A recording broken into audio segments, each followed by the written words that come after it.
Welcome to RSS Rose Farm Vlog, Rosely Rose Sibelia. Thank you and like and subscribe. Di ara guys, tag-asan guys kugol dito silingan no. Kana jud. Trabaho jud kay hapit na kana anay pamilya dong. Kana maya gitan ni noon kay tabang kang papa. Kay para na sa atong tanan diha. Kay puhon-puhon mag ato na po ng dugangan. Tag-as kugol no. Muding hadlok ni mutaak sa wa pa na siya malimpyo kay ara daing taasan nas kugon.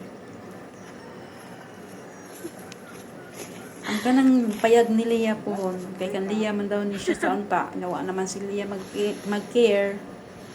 So sa ako na hatag og pabor, so think positive lang ko ni ani kay kuan mitras na itrabaho basta si ang Ginoo may nasayod sa tanan nya kani siyang payaga kuan na magud kanang mutulo na ba magbuhi ko diha ako na siyang himuan og kuan manok ug pananglatan ilagay ng tangtangon anak ko diha maghimog manukan paitlugan ba pohon alam ana mo sa nako guys kay ang kaning laging ako na maintawin na ning kamo to paman ko ilaing katabang kay ang usan nako ka anak na naming pamilya pero okay ra.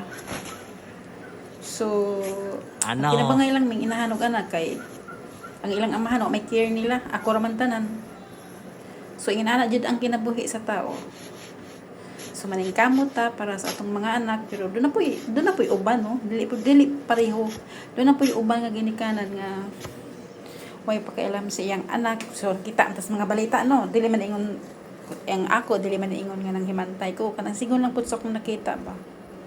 So pasalamat lang po ko sa Ginoo nga akong papa 76 anyos na ni siya 75 nga kalau isa Ginoo gihatagan pud siya igong kusog para sa amo sa iyang mga anak kuno na guro pud siya tapang sa amo. May sakit ni siya tuhod ingong ganing ko nga ako gani sakit ko gani akong tukod pero antos lang isa ako. Gani siya na puhon-puhon nanay mga mangga na kun tanom. Ako pa nang punan niya mananamtan na pud og mga utanon o di ba buhi mo na ikong future nga mo retire na ko sa akong pagka international helper dili gina nako siya ika uwaw kay ang kaning akong obligasyon nga international helper dako kay natabang sa akong pamilya. Kaya agwa pa ko di pa ko helper diri sa laing nasod, maid. Unsa kay among kinabuhi karon so munang giingon ako nga dako kayo kog pasalamat sa Ginoo nga na ako sa gawa sa Pilipinas kay naapa ko diha ambot lang siguro. Wa ko kahibaw sa among kahimtang karon. Sa una gani gikan dito migbukid sa bukid Takos ganing kus kahoy ingon jud ko to akong luha ingon kuyog akong tulo ka buk mga anak ingon jud ko nga Lord dili gini mao akong pangandoy sa akong kinabuhi nga maggakos ko aning kahoy ibaligya aron ipalit na mong bugas.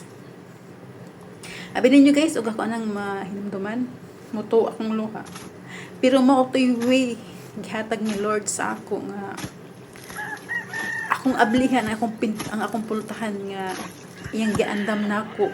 So mo ni karon ila ka nasod ang akong naabot. Wa ko'y degree guys, ubos ra gyud kaayo ang akong grado. Pero sa tabang sa Ginoo sa iyang pag-guide nako, nakaabot ko og unom ka nasod. Pero syempre magani kay salary deduction. Kay ug dili pa salary deduction sauna lang. Pero ana jud ang kinabuhi atong trabaho ang atong pangandoy sa atong kinabuhi aron mabag-o ang dagan sa atong kinabuhi hangtod nga kita matiguwang og mawa na tanan ning kalibutan kay syempre dili man ta ingon nga magdugay anhing kita sa kalibutan puyo kay naa man gyud atong dilagi kuanan sa Ginoo di ba.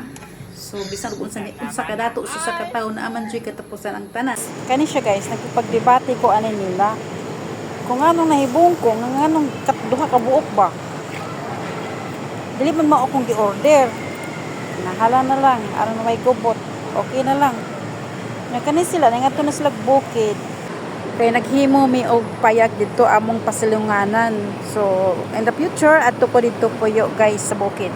In 5, RSS Rose Farm Vlog. Thank you and have a nice day.